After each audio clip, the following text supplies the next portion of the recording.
We've seen graphic images from Syria of adults and children struggling to breathe after a sarin gas attack. It's happened repeatedly. Global superpowers and even the United Nations have called out the Syrian government, but the Assad regime denies it all. Now there's fresh evidence linking the Syrian government's chemical weapons stockpile to the largest sarin gas attack in the country. Take a look. The Syrian government has so far denied claims that it used sarin on its citizens. But an investigation by the Organization for the Prohibition of Chemical Weapons has uncovered more evidence to expose the Assad government. Laboratory tests confirm that there is a link between Syrian chemical weapons and the 3 chemical attacks in Ghouta, Idlib and Aleppo. Scientists working for the Organization for the Prohibition of Chemical Weapons compared samples taken by a UN mission from Ghouta. They found that traces of sarin from the samples of the 3 attacks match. This latest report will embarrass the Bashar al-Assad government.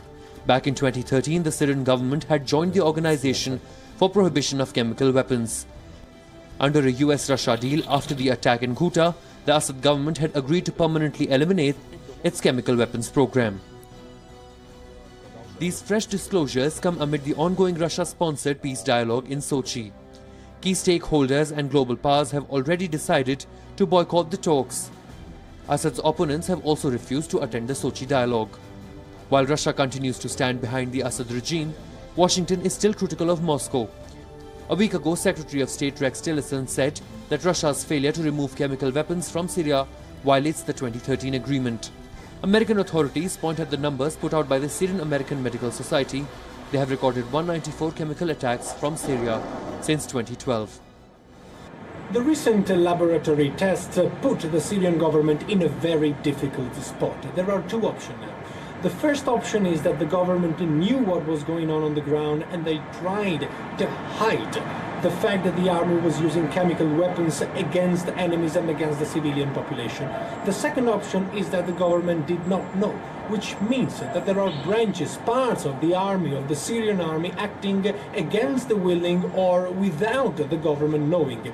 Both these 2 options are highly problematic, and it will take a huge effort from the Syrian president's side to explain to the world why the chemical agents used in the chemical attacks, for instance in Khan Sheikhoun, for instance in Eastern Ghouta, are the same, exactly the same as the ones that his army had in the many warehouses in Syria. Daniele Pagani from Amman, Jordan, for VN. And Daniele Pagani is in fact joining us live from Amman in Jordan. Good evening, Daniele. What more do we know about the findings of this report and the response, more importantly, from Damascus? Also, how does it affect Mr. Assad beyond giving him more bad press?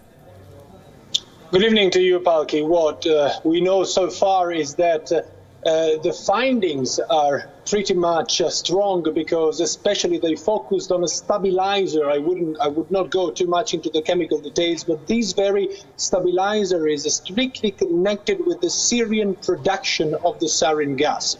So it has been found that the remains of the bombs used in the 2013 chemical attacks happened in Eastern Ghouta, which, remember, is the deadliest gas chemical attack since the massacre of Halabja in 1988 committed by Saddam Hussein's army back then against the Kurdish population. So the stabilizer markers of these stabilizers were found there in Eastern Ghouta, then they were found in Khan Sheikhoun. They match all together, and they match with the samples that the Syrian government provided to the United Nations during the investigation. So this is pretty much a strong evidence. There is a chemical link, which is very difficult to discuss, very difficult to doubt. There is a chemical link between what Syria had in its warehouses and what killed hundreds of civilians in Eastern Ghouta and in Khan Sheikhoun later on. So this is what we know so far. These results were not made public in October when the first report of the United Nations came out, because they said it was not their mandate to investigate precisely on this link. But now they have been made public, and the Syrian government will have a tough time to make the world understand how is it possible. Because, as I said, we have several options. One option is they didn't know. The other option is someone was using this without them knowing. The other option is that they bombed the warehouse, but they should have known where their warehouses was. So whatever the option, it's problematic for Assad, and it does affect surely its image, but I think there are now the legal extremes to proceed against them in an international court.